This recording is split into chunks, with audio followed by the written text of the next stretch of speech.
Hello everyone. This is the 8th part of the story Game of Thrones, the Prideful one. Chapter 42. After going back to the camp where I had left Daenerys, I took my wife with me and departed with my khalasar to Vaes Dothrak. From what my khalasar had told me, the city was a fortnight away, located in the northeast of the vast Dothraki Sea, beneath the Mother of Mountains, from what I could gather from the books and my khalasar. Vaes Dothrak had no walls, which made for a pretty lousy defense against aggressors if you ask me, but then again, who would be so stupid to attack them? The sacred city was also primarily ruled and inhabited by slaves and the Dash Khaleen, the wives of all the Khals who have come before, aka dying. Within the sacred city, it is forbidden to wear a blade or shed a free man's blood. In short, our trip would be long and quite dull. That was if we didn't find a khalasar or someone on our way there. So I will become a Khaleesi? Daenerys inquired, approaching with a smile on her face. She somehow found that amusing. It means queen in their language. You should know that, I chuckled. Oh, I know, but I am a queen already, Daenerys giggled. But with this, you will multiply your queen powers, I chuckled. I suppose that makes the trip worth it, Daenerys smiled as we continued our trip. 1 month later. Our trip to Vaes Dothrak was uneventful. The only thing that was out of the ordinary was the amount of time that took us to get here. They said 2 weeks. 2 weeks, my ass. Besides that, everything was fine. We didn't find any khalasars in our path to the sacred city, nor we found slavers or any other threat I would have to subdue to continue. Part of me was happy the trip was so dull, but another part of me wanted to make this trip even more worth it. But now it was too late. I was in front of the incredibly breathtaking gates of the city, also known as the Horse Gate of Vaes Dothrak. For what I had read, this was the most impressive part of the sacred city, and so far I couldn't agree more. It was marveling to see those 2 gigantic bronze stallions whose hooves were meeting 100 feet above the ground, forming a pointed arch that gave the feeling you were entering Valhalla itself. Truly impressive, I muttered as I passed with my horse. It is. The books don't honor its glory, Daenerys agreed with me. For the Dothraki this was nothing to be impressed, and the Ironborn didn't care much for it. On the other hand, my horses were having a moment, a fangirl moment. After 5 long minutes of admiring the gate, we found ourselves approaching the city, and the feeling of wonder died immediately. How the fuck can some make such an epic gate to enter the city but stops there? The so-called sacred city was nothing but an overglorified camp with slaves. The more we approached the city, the less impressed I got. Seriously, I expected something more, city-like. Well, they stopped being awesome at the gate, I muttered, making Daenerys giggle in agreement. After we arrived and settled, I was taken to meet the widows, so that they would name me a Khal, a mere formality, but an important one for them. You are the foreigner, a widow said, eyeing me carefully. In a way, I am, I nodded. Yet you have become a Khal. Your khalasar speaks a great deal of your strength, another widow added. I have yet to taste defeat, so they are right, I chuckled. We have seen your connection with the horses. You are a Dothraki in everything, but birth, the leader of the crones said, with wonderment in her eyes. We take anything and make it ours, so by our laws I don't see why you shouldn't wear the title you so well deserve. Thanks, your approval means nothing to me, that's what I wanted to say, but I knew how to pick my fights. I thank you for your wisdom, I smiled.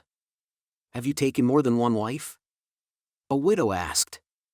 No, I only have one, my Khaleesi. My wife is Daenerys Mormont, I informed them. Very well, Khal Ronard, you have our blessing, the leader of the crones said. As she added, we want to meet your Khaleesi, please send her over to us later. Sure, I nodded as I took my leave, and just like that, I was a Khal but with license. That night after Daenerys had her talk with the crones, she told me they had confirmed her pregnancy. My answer to if I would be happy with a kid was answered that same moment. I was happy beyond comprehension. I couldn't believe I was going to be a father. The thought of it really made me smile. As I was high on happiness, the crones called me, Daenerys, and my khalasar to a ritual. They had confirmed she was pregnant, and now they wanted to read our omens. Once we were all where the crones had asked us to go, they gave Daenerys a horse heart and instructed her to eat it. I told her she didn't have to do it. I didn't care for the bad omens and stuff, but Daenerys wanted to do it anyway. With a smile, I walked down to my seat as I saw how my wife devour a raw heart. While disgusting and puke-provoking, I was too happy to really focus on the fact that she was eating an appalling heart. All of a sudden, my khalasar started to chant something that brought me back memories. Plissif cup. Plissif cup. Plissif cup. Plissif cup. This was the vision I had a few months ago. I reliving the same event again but in real life. Now I understood why I was happy, even covered in blood her beauty shines like a diamond. Maybe this is what people call the shine of pregnancy. She certainly looks better now that I know she is pregnant. Vesh fin sa jareshizirs. Vesh fin sa jareshizirs. Vesh fin sa jareshizirs. Vesh fin sa jareshizirs. Vesh fin sa jareshizirs.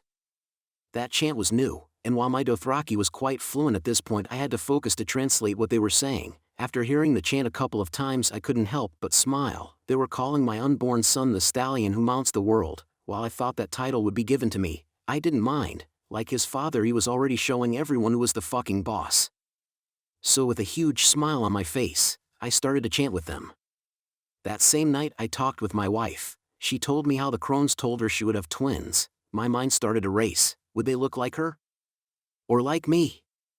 I smiled as we continued to talk, eventually falling asleep. Chapter 43. After receiving the great news that my wife was pregnant, and the prophecy that my kids would bring the world together, I decided to take a week to celebrate with my wife in Vaes Dothrak. I was spoiling her rotten with everything her heart craved and desired. I was happy, but deep down I was scared. I had made an enemy I wasn't sure how to beat yet, a fucking demon, probably a god, but also, I now had a reason even bigger than myself to find a way to win this battle of light and darkness. I think we will have 2 boys, Daenerys said, smiling, resting her beautiful head on my chest as I brushed her hair with my fingers. I think we will have a boy and a girl, I smiled as I yawned. It was pretty late, and with all the celebration I had been doing I didn't get much rest, but I'll be happy either way. A boy and a girl, that sounds nice too, Daenerys yawned back, getting closer to me to be spooned. It does. I smiled as we continued to talk for hours about how we pictured our kids would look like, with her exquisite Valyrian features and my North Standard ones mixed in the baby oven. I couldn't help but wonder, how would they look like? Would they look like me? Like her? A mix of both? I was frankly excited to see them already. Eventually, at some point in the conversation, we fall asleep, happy. Once again, I found myself in this wretched dream world. Just when I thought I was out of this shithole, here I am, standing on an even colder weather, freezing my ass off. I will inject caffeine into my veins after I wake up, I swear it, I muttered, as I started to walk around. At one point something would have to happen, and I would wake up. I only hope this time the demon didn't force me into another 2-week coma. Eventually, after what I feel it was hours of walking through the blizzard, I found the house that I used to hide during my last visit to this dream world. I am not quite sure what draws me back here considering the house was the place I met Freddy Krueger on steroids, but once again, I find myself inside the house. So far I hadn't seen nor the demon, nor his White Walkers, so perhaps this would be a good vision. As if, I bet the moment I lower my guard some paranormal shit will happen. I chuckled drily as I explored the house. After all, last time I didn't have any time to do it. It doesn't take me long to find that the house has an attic, so with a deep breath, I found myself climbing the rickety ladder leading probably to something that would scar me or some shit. With a strong pull, I tear the door to the attic off. An alarmed but yet pretty familiar caw, and a flutter of wings inform me of the presence of a raven inside the attic. Well, this is new. The raven flew close to me, eyeing me with wonder. Are you secretly a demon waiting to scare the crap out of me? I asked with a chuckle. No, but I can be pretty scary, the raven huffed as if I had insulted him. Oh, I bet, I chuckle. You can understand me. Well, this is certainly new, the raven said, tilting his head, puzzlement on his little black eyes. Why are you here? No, for pleasure, that's for sure, I sighed, but I keep coming back, over and over and over again. Then you probably still have something to see. The raven flew to my shoulder as he hummed. I wonder what, we don't get many visitors here, even those so-called green seers stay away from these parts. I can wonder why, I retorted sarcastically. It was more than obvious no one, in their right fucking mind would come to this place. Well, then keep going, you have to follow your guts, that's how things work around here. The raven chuckled as he pointed me with this little wing to continue on my mission. I will stay by your side. I have this weird feeling you are someone I have to love. Weird, huh?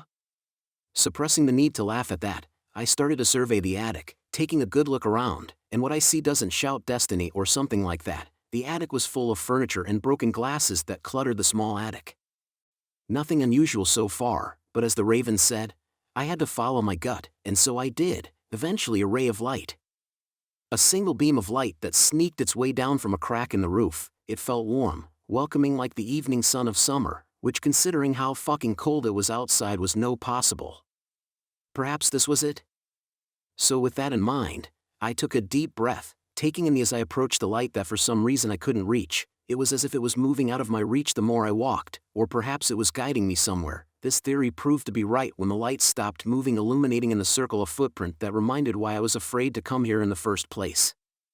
Recognizing those claw marks, I immediately felt an involuntary shiver runs down my spine.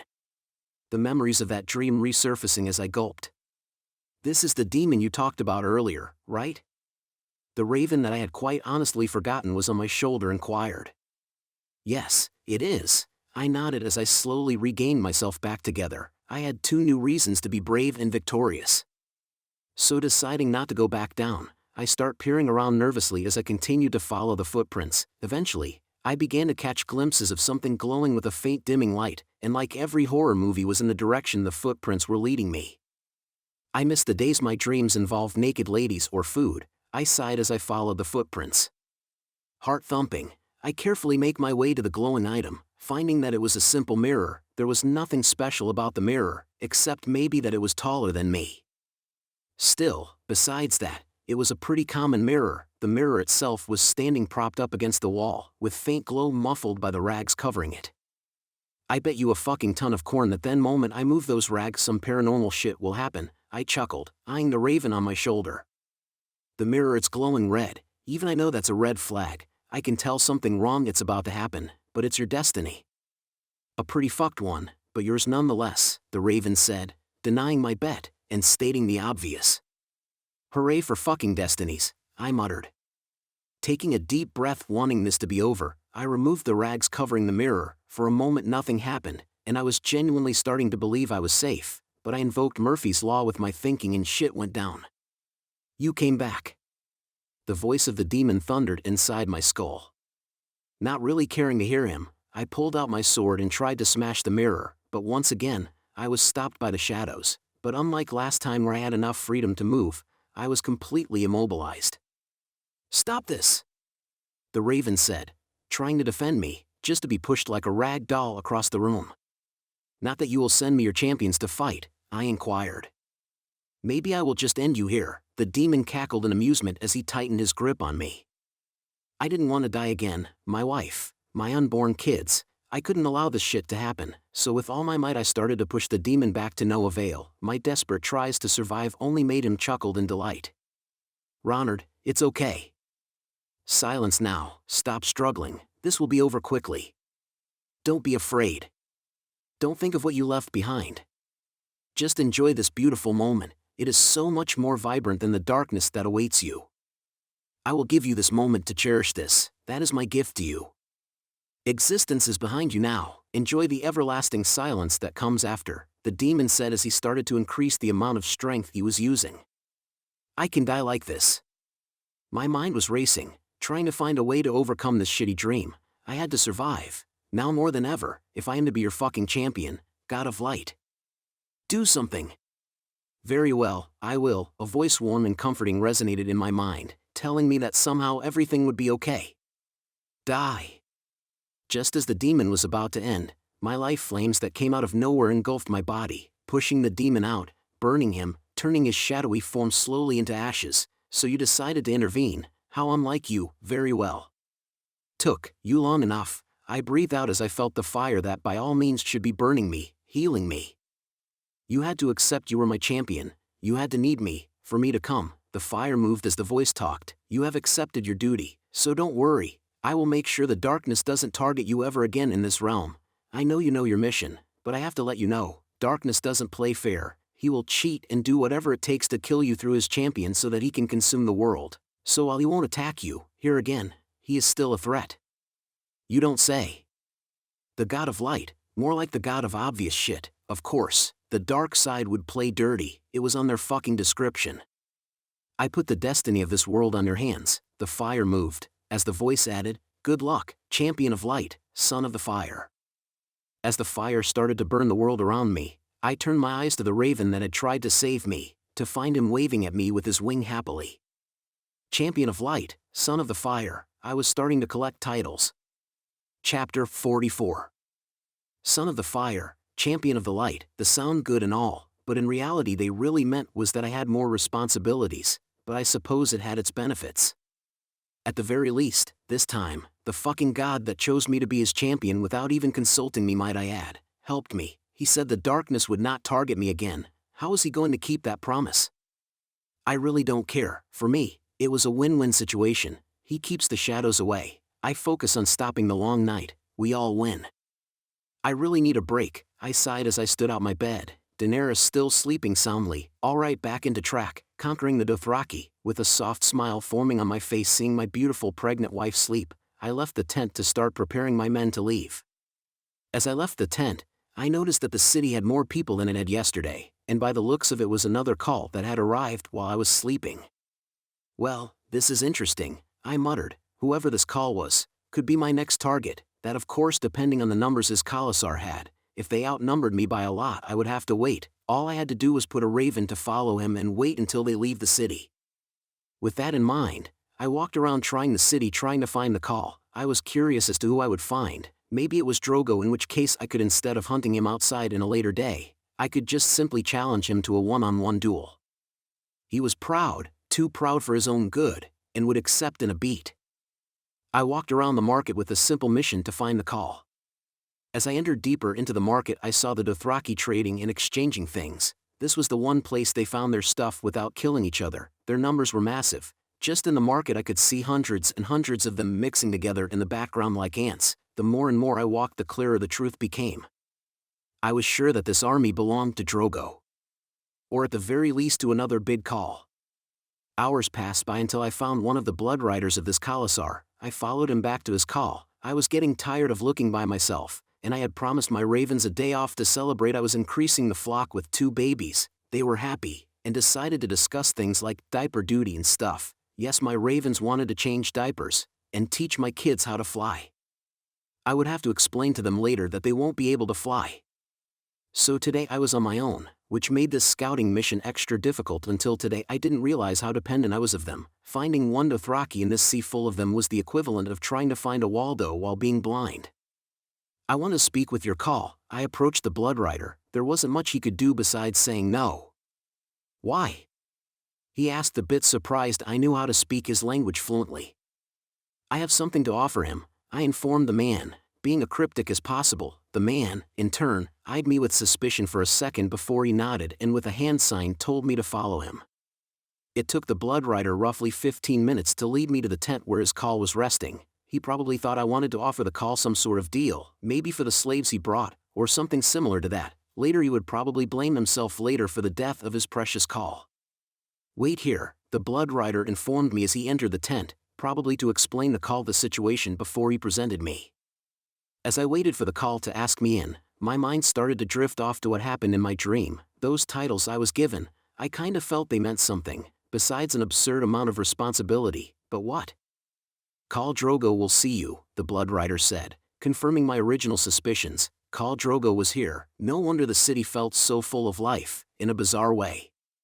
Very well, I nodded as I entered the tent. The tent was moderately big, covered in furs and many other items, from food to alcohol. Drogo was sitting on the floor, drinking, not really giving me much importance. He didn't even have the decency to look at me. You are very foolish, are you not? Everyone in the tent went stiff. I just had insulted their call, in their own city. For them, I was a foreigner. You are the foolish. Drogo stood, probably cursing that he couldn't cut my head within the sacred city. My name is Khal Drogo, I announced, getting a few surprised looks in the crowd inside his tent. I want to fight you one-on-one, outside the sacred city. If I win, I will take everything from you, and in the impossible case you win. I paused for a second before laughing. Sorry, but my mind can't process such a stupid idea. Me losing to you, really stupid. A duel, one-on-one. Drogo approached me, enough for me to see he was taller than me, by a few inches. Sure, I will gladly take your head out and take down your neck for this insult, and after that, I will take your army with me. What an idiot, but being fair with him, He was probably the strongest normal human in this world. The confidence he had on his own power was strongly built on his unmatched record of wins and victories in war and battles. For him, I was a 16-year-old trying to die early. Then let us ride, only us and our blood riders, I offered. I knew the blood riders would try to kill me after I killed his Khal, so why delay that fact? Drogo smiled, amused by my words as he nodded. As you wish, I will piss your corpse, kid, you are no Khal. If you are counting on me dying to take a piss, I would recommend you taking that piss now, otherwise you will die with it inside. I chuckled as I started to walk out of the tent, and yes, I am a Khal, asked the Dash Khaleen. Drogo, while a savage, was a man of his word. After our conversation he informed his khalasar that he would come with my head, before riding with me out of the sacred city, to duel me, his blood riders besides him. Drogo had 3 blood riders, while I only had 1, but what they didn't know was that my 2 horses were pumped and ready to fight. We are going to crush your fucking skulls down, one of my horses said in a voice tone that would work perfectly for a heavy metal singer. You guys are going down. My horse, the one that I was mounting, said, hooves flexing slightly, ready to attack. I inwardly chuckled as I unmounted my horse, showing some respect. I had come to this duel without armor, considering that the Dothraki don't use it. After all, I wanted to be fair with him. You will make a great toilet, Drogo spat as I chuckled. You seriously need to change your trash talk, is quite depressing, I smiled. Drogo lunged forward, quickly sprinting towards me and coming closer, then jabbing out his arak in attempt to cut. He was way faster than I anticipated. In the blink of an eye he was in front of me, but reflex kicked in, and I ducked forward, trying to cut his arm. Drogo noticed this at the last second and dodged my attack, only getting a small, bleeding slice. Drogo eyed his cut and smiled as he sprinted at me again, but this time I was ready for his speed, so I just raised my sword and, blocking his attack, the 2 blades clanged together, creating a rumbling sound that engulfed the planes we were using for our duel. The weight of my sword was dragging him down. Drogo immediately noticed that I was stronger than him physically and decided to change his approach in battle to his superb agility. It didn't take him long to start pushing back hard. He was very strong. Without my super body this battle would be impossible for me. I smiled as I jumped back, dodging a horizontal attack. Taking a deep breath I dashed forward with my Valyrian blade out in front of me as I attempted to pierce his heart and end it all, but in a surprisingly good timed dodge he ducked under my blade and grasped my stomach. With his arak, I of course noticed this and avoided lethal damage, but the cut was still painful, not deep enough to be troubling, but deep enough to make me feel pain.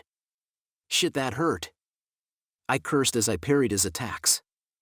It took me a couple of seconds to recover, and with the pain in my stomach I was ready to end this. He was strong, so no reason to be going easy of him. With that in mind I dashed forward in a blinding speed that surprised Drogo, grabbing his head and pushing it down to the ground with earth-shattering force, making him drop his arak. Once he was on the floor I proceeded to slam my knee repeatedly into his face, paying him with interest the cut he delivered. When I was done smashing my knee into his face I go up and thrusted my blade through his heart. Blood splattered everywhere, but by the mashed potato look his head had, he probably died way before my blade destroyed his heart. Now come, I don't have all day. Try and avenge your Khal and die, or kill yourselves. Either way, don't waste my time, I said as I turned to the shocked blood riders. But before I can take a step forward I feel something wetting my shoe. Looking down I see that Drogo was pissing himself. Great, I told him, but nobody listens. Chapter 45. Defeating Drogo was a bit harder than I expected. He was so far the strongest fighter I had fought since I got here. He was powerful and had experience to back that power up. His blood riders, on the other hand, were pretty average. My horses took care of them. It was both hilarious and somewhat disturbing seeing my horses beating the crap out of them. What really disturbed me was that one of my horses tried to teabag one of the blood riders. My ravens had taught them that. I was sure of it, which made me realize that sharing pop culture with my animals might have been a bad idea. Let's go back to the city, I sighed, as my blood rider nodded, clearly disturbed by how his horse brutally killed one of the blood riders. The news of Drogo's death brought some mixed emotions to his. Now my khalasar, like always I offered them 2 options, submission or death. They choose submission. Daenerys woke up soon after my absorption of Drogo's khalasar. She had overslept, and I had left pretty specific orders to my men to not let anyone wake her up. She was not happy at all that I had left the duel with a very fearsome Dothraki warrior that was famous for being nearly invincible in battle, without even telling her. Why? Why didn't you tell me? Daenerys was fuming, not angry but worried, touching the bandages in my abdomen, with tears forming on her eyes. You were sleeping, and it was kind of something of the moment. I shrugged as I hugged her. He barely cut me. Don't worry. I worry, that's all I can do. Daenerys cried. What would I do if you die? What would our kids do? With a hand I brushed the tears of her face, as I kissed her forehead. I'm sorry, I just act. I fail to see how things can affect you, but don't worry, I will always come back to you, no matter what I have to face. Besides, if I get a scar I will look sexy, a promise I intended to keep. You better keep that promise, you stupid bear, Daenerys chuckled, burying her face on my chest, as her last tears dropped down. What promise? Coming back? Or being more sexy? I chuckled. Both, Daenerys laughed. I'm still mad at you. Alright, I will always come back, sexier, I laughed with her. That works, Daenerys chuckled. I stayed with Daenerys in my arms for hours talking, and chatting about normal stuff. I wasn't a king nor she was a queen at that moment, we simply were a couple enjoying a nice talk. Increasing my numbers so exponentially fast, made the logistics a tad complicated. I first had to kill some co that wanted to take this chance and become Khals. After that I had to make sure we would have enough food, and stuff for 50,000 men, and to add the cherry to the top, I had ensure all my new men knew my rules, my only 2 rules. We don't rape and we don't kill children. They begrudgingly accepted, so to ensure they wouldn't betray the first chance they had, I made all their horses kneel. This in turn made them considerably more compliant to my orders. To the point I now had 6 new blood riders, whose names I had yet to learn, but who can blame, it was hard to memorize so many names. So in the end, after absorbing such a big khalasar, I decided to stay in the Vaes Dothrak for a couple of months, so that I could contact Illyrio with a new shipment with stuff like medical supplies and etc., and organize my plan. Big your army is, winning we are, Rhoda said as he landed on my shoulder. Yes, you are correct my little feathery fellow, I chuckled. Robert Baratheon point of view 2 months later. Varys had informed me that the dragon bitch had married, to no other than the little backstabbing bastard of that kid, Ronard Mormont. Not only that, but the bitch was pregnant. I knew all along I was making the right decision breaking the betrothal between those two, but even after the betrayal, I suffered. After the betrayal Ned suffered. Ned refused to get the girl killed, nor the unborn bastard she would bring into the world. I won't dirty my hands that way, Robert, not even for you, Ned growled, as left resigning his position as the hand of the king. What a foolish honorable idiot, but I will make this right. With the help of Varys, I had hired many assassins to kill the girl and the brat. Whoever succeeded would get a lord title and some lands. More wine, my lord, my wine boy offered. Don't ask, just fill the damn cup. I growled. Varys' point of view. The game was starting to change from schemes to a path of violence and destruction. Unfortunately for Ronard, I couldn't keep his secret any longer, for I had to keep my cover as the Master of Whispers, but I had bought him more than enough time. He had done so much during this year in Essos, that I frankly doubt the assassins will succeed or even reach him. That man is as hard to kill as they come.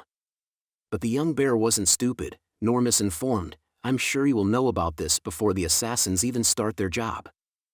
I hope the young dragoness succeeded in taming the bear, I sighed. When I offered him this betrothal was for one reason and one reason only, so when the day came to put Aegon on the throne he would support him, but if my plan didn't help I might have helped to create the biggest threat to the Aegon, the rightful ruler. I can help but wonder if the bear knows about Aegon. If so, what are his plans? The young griff, and the young bear. I mused as I wrote a letter to Illyrio about the situation of the realm, and one with instructions to help the young griff should the need arise to, knowing full well who would win between a fight between young bear and the young griff. I was loyal, not stupid. My boy Ronard will put a new dick on you, just so he can cut it again. Caught. You bald dickless bitch. Unbeknownst to him, a raven was nearby, the same raven he intended to use. Ned Stark point of view.